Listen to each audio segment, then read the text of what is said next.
My name's Mrs Finney and I'm just here to tell you a little bit more about reading at Hampton School, how we teach reading, how you can read with your child at home and how to help them make progress.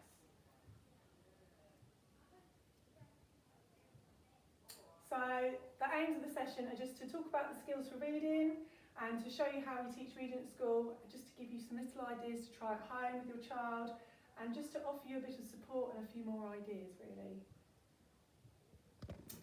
So success in reading is fundamental to success in school and later life, and what we want to do here at Hampton is create a real love of reading for children, and it's one of the most powerful ways of improving their academic success. So reading is all about acquiring meaning for enjoyment, information and understanding. So reading essentially requires two skills.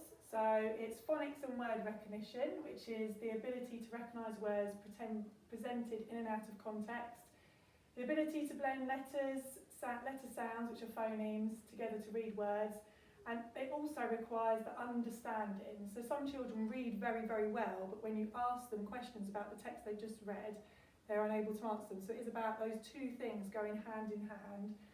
And so the understanding obviously is the ability to understand the meaning of the words and sentences in a text, the ability to understand the ideas, information and things in a text, and if a child understands what they hear, they will understand the same information when they read.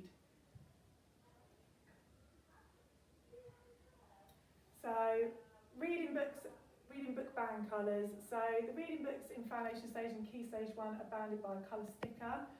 So within each colour band there are a range of books that children can choose from. The content, punctuation, phonics and length of each book has been taken into consideration. So, and then also, children are also given a phonetically decodable book. So they'll have two books going at the same time. So we don't expect you to read both of them on the same night. So you can read one day, one the next day.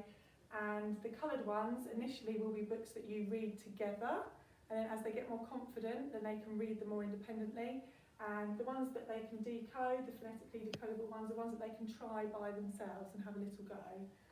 So they start off on pink, which is getting ready to read, then they move on to red, which is starting to read, yellow is becoming a reader, and on to blue, developing as a reader, green, building confidence in reading, orange, reading with confidence, turquoise and purple, reading with confidence and understanding, and then on to gold, and white and lime, so they're reading with growing fluency and then reading fluently.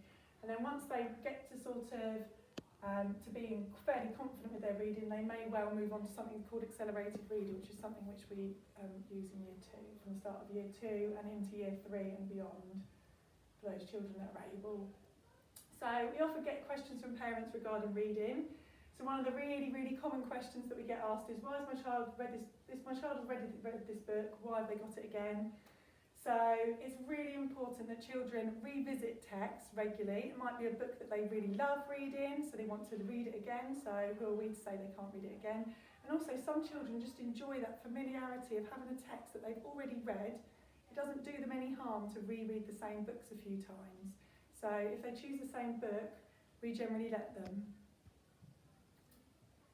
And another question we often get asked is, why isn't my child moving up a level? They find these books too easy. So it may be a case that your child is reading it quite fluently and quite quickly, but it may be that when we're talking to them about it, that they may not necessarily have all that comprehension, all that understanding there. So in that case, we leave them on that colour level for a little bit longer just to gain that comprehension. Or it might be that they're not necessarily reading it as fluently as we would like, so we leave them on there just for a little bit longer, just to get a bit more confident and have that comprehension. So which colour book band should my child be on? So it's really important not to try and compare children. We assess them very regularly and we look at what sounds they know, how many tricky words they know, how fluent they are, and then if we feel they need to be moved up, then we will do so.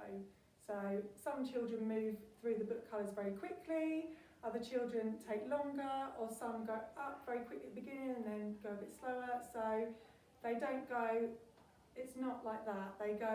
Sometimes they go a bit staggered, different levels for different children really. And if you are worried, obviously you can speak to your child's class teacher. So how do we teach reading in school? So lots of different ways. So we have phonics lessons, we have something called guided reading, where we read around in small groups, or maybe the whole class will read in small groups all at the same time. We have individual reading, where they will read to one of the adults in the class on a one-to-one basis. Independent reading, that's something that we really encourage all the way through the school. Focused reading, phonics activities, reading across the curriculum, and also obviously something that we do every day, which is having a class story. So teaching children to read. So we always walk through the book first and we talk about the pictures and the sounds that they know and important key words. And then the adult will read the book first and we'll encourage the children to follow the story with their fingers and turn the pages. And children are then encouraged to read the book for themselves, and they would start either pretending to read the book, reading from memory, or using the pictures to make up their own story. And all of these are early reading skills and things that children should be doing.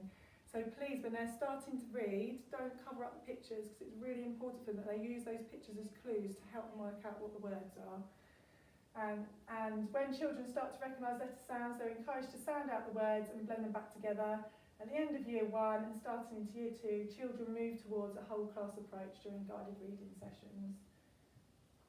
So what to do if your child gets stuck, which is another thing we get asked quite a lot. So if a child in my class gets stuck, I always say to them, have a good look at it, sound it out, use your phonics. So what does the word begin with? Can you say the sounds in the words? Try and blend them together quickly. And also read to the end of the sentence. If you're stuck on a word, read the rest of the sentence. What word do you think that might be? Can you recognise the initial sound? What word would fit in there to make that sentence make sense?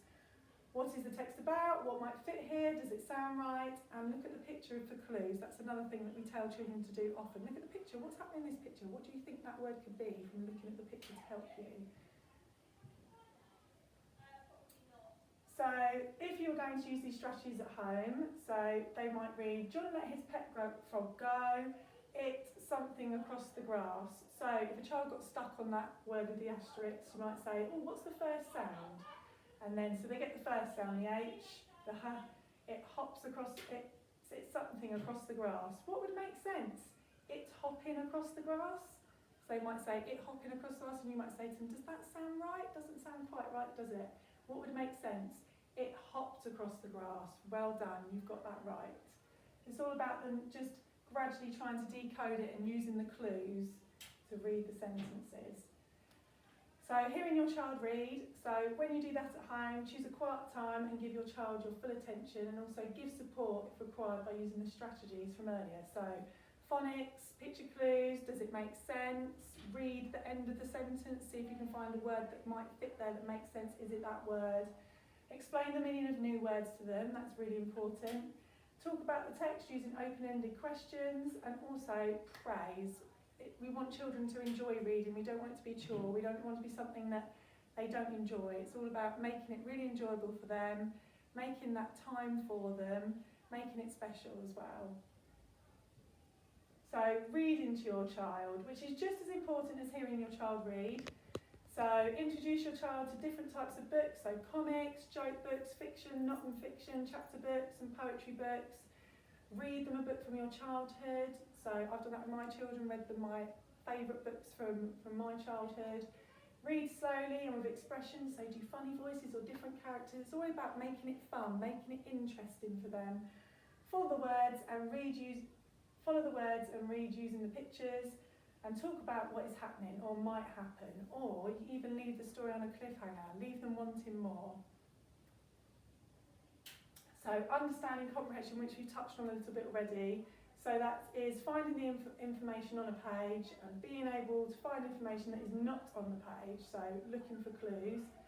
Thinking about the situation and predicting what might happen, and putting yourself in the character's shoes and understanding what's going on from their viewpoint, and relating the story to your own experiences. So when we're trying to work out if children can actually understand what they've read, these will be all the sorts of things that we'll be looking for. We'll ask them questions about what's happened in the text they've just read, how a certain character might be feeling, why do you think he did this or that.